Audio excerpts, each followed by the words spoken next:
नमस्कार व्यूअर्स, आपका स्वागत है रेडियो द्वारका में।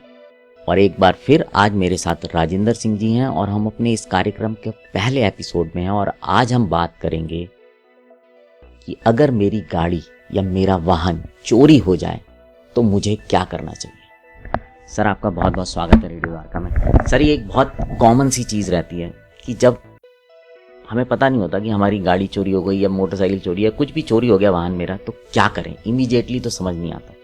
तो मैं चाहूँगा कि आप हमारे व्यूअर्स को प्लीज़ इसके बारे में थोड़ा बताएं। हाँ विशाल जी, बिल्कुल। जब आदमी अपनी गाड़ी के पास पहुंचता देखता है कि यहाँ मेरी व्हीकल नहीं है तो उसको बड़ा एकदम से बड़ा शॉक लगता है, झटका लगता है। वो सोचता है मैं क्या करूँ, बदहवास सा हो जाता है। तो उस सिचुएशंस में उसको क्या क्या करने चाहिए, क्या बेसिक स्टेप्स लेने चाहिए, बड़ी इंपॉर्टेंट है। आदमी को बड़ा उसमें हेल्प मिलता है। हमारे यहाँ पर खासकर दिल्ली पुलिस में और ऑल इंडिया लेवल पे भी कुछ सिटीजन सर्विसेज जो है हर पुलिस फोर्सेज ने प्रोवाइड की हुई है। हमारे यहाँ दिल्ली पुलिस में भी सिटीजन सर्विसेज के नाम एक ऐप है हमारा दिल्ली पुलिस की। जब वेबसाइट पर जाएंगे तो उसमें कुछ सर्विसेज जो है वो दिल्ली पुलिस उसमें प्रोवाइड करती है। और सर्विसेज के दौरान में एक जो है थेफ्ट का प्रोविजंस हमारे यहाँ है, एक व्हीकल थेफ्ट का प्रोविजंस उसमें सिटीजन सर्विसेज में है।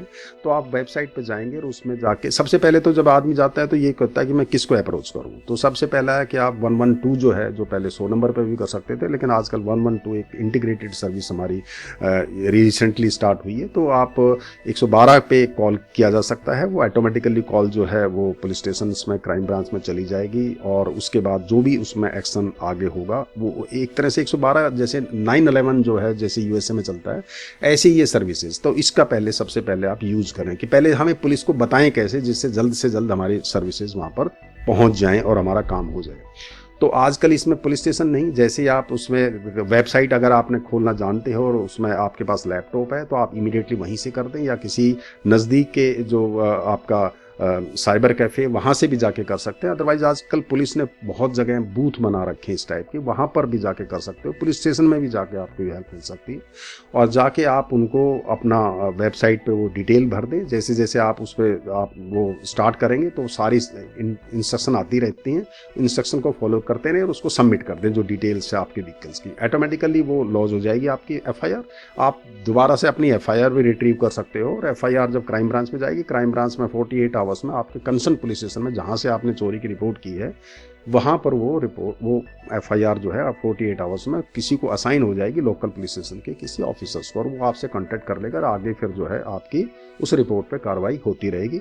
और एक टाइम के साथ ही उसकी अनट्रेस्ड रिपोर्ट भी मिल जाएगी, जिससे आपको धक्के नहीं खाने पड़े, इधर उधर घूमना ना पड़े। तो ये एक बड़ा ऑटोमेटिक सिस्टम हो गया है। तो इसमें बहुत ज़्यादा घबराने की या सोचने की जरूरत नहीं है। ये है सबसे पहले कि भाई हम इसको कैसे एक्सेस करें, सिस्टम को कैसे हम उसको बुलाएं, वो चीज़ हमारे लिए जानना। आप वेबसाइट पे भी कर सकते हो, आप 112 पे भी कर सकते हो। आजकल एक इंडिया ऐप है, 112 इंडिया है, उस पर भी कर सकते हो आप। तो बहुत सारे ऐसे रास्ते हैं जिससे आप पुलिस को अपने साथ हुए इस हादसे के बारे में जानकारी दे सकते हैं। और पुलिस के पास एक बार ये चला जाएगा, सारा सिस्टम आजकल इंटीग्रेटेड है, सारी जो हेल्पलाइन है वो भी इंटीग्रेटेड है आजकल। तो उससे क्या होगा कि आपकी जो समस्या पहले रिपोर्ट करने की वो हो जाएगी, आपको पुलिस स्टेशन में इधर से उधर जाने की जरूरत नहीं पड़ेगी।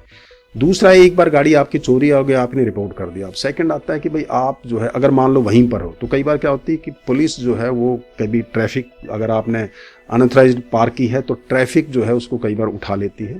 तो जब ट्रैफिक उठा लेती है तो डेफिनेटली आप ट्रैफिक में जाएंगे तो ट्रैफिक की हेल्पलाइन से भी आप हेल्प ले सकते हो, जो नंबर है उससे।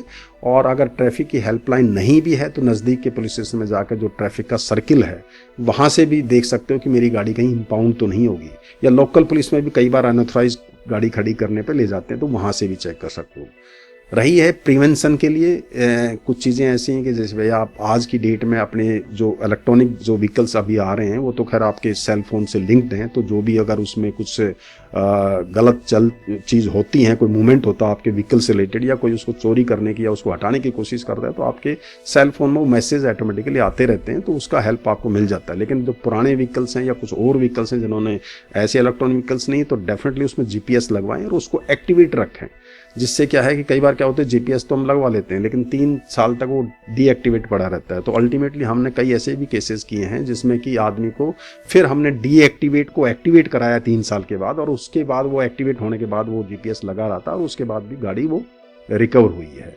तो कई ऐसी चीज़ें हैं जो आप उसको इस ढंग से कर सकते हो। एक पुलिस स्टेशन में अगर फिजिकली भी जाते हो, उस पुलिस स्टेशन में अगर चोरी भी नहीं है, जहाँ भी मौजूद है, आपकी गाड़ी कहीं और खड़ी है, आप किसी दूसरे पुलिस स्टेशन के एरिया में हो, तो 0 FIR करने का प्रोविजंस भी है। वहाँ जाके आप जो भी रिपोर्ट लिख के भी देंगे तो भी हो सकता है, तो मैनुअली भी हो सकता है। आजकल तो डिजिटल ही बहुत ज़्यादा इसमें फैसिलिटीज़ आपके साथ दी हुई है। एक वाहन ऐप है, वाहन ऐप के थ्रू आप जान सकते हो कि आपकी गाड़ी का रजिस्ट्रेशन वगैरह दे दे।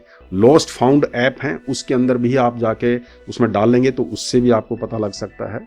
इसके अलावा सीजर जो है, अनऑथराइज्ड व्हीकल्स है, ये तीनों सर्विसेज जो है हमारी दिल्ली पुलिस की वेबसाइट पे मौजूद है। अगर उनको आप डालोगे, आप जैसे ही खोलोगे और आपने व्हीकल्स की डिटेल डालोगे तो उसकी जो भी प्रेजेंट, आप आज नहीं, कल नहीं, 2, 3, 4 दिन के बाद डालोगे तो आपका अगर व्हीकल्स कहीं रिकवर होता है, किसी भी एरिया में होता है, तो वो उस साइड से अपडेट कर देते हैं फाउंड में। और आपको लॉस्ट की तरफ से अगर आपका उसमें लॉस है तो वो दोनों लॉस्ट फाउंड इंटीग्रेट उसको एक दूसरे को क्रॉस चेक करेंगे तो आपका व्हीकल्स का लेटेस्ट जो है सिचुएशंस भी उसमें पता लग जाएंगे। उम्मीद करता हूँ ये जो आपने जानकारी दी है ये हमारे सुनने वालों के लिए काफ़ी काम की होगी, क्योंकि ये छोटी छोटी बातें होती हैं जिनकी वजह से अक्सर लोग समझ नहीं पाते और परेशान होते हैं। तो यस, अगर आपको ये कार्यक्रम अच्छा लगे तो इसको शेयर भी कीजिएगा, और आने वाले समय में अगर आप किसी और विषय पे जानना चाहते हैं तो कमेंट बॉक्स में ज़रूर लिखिएगा। हम राजेंद्र जी के साथ उस विषय को भी आने वाले कार्यक्रम में लेंगे। अब आपसे भी विदा लेते हैं, बने रहें रेडियो द्वार।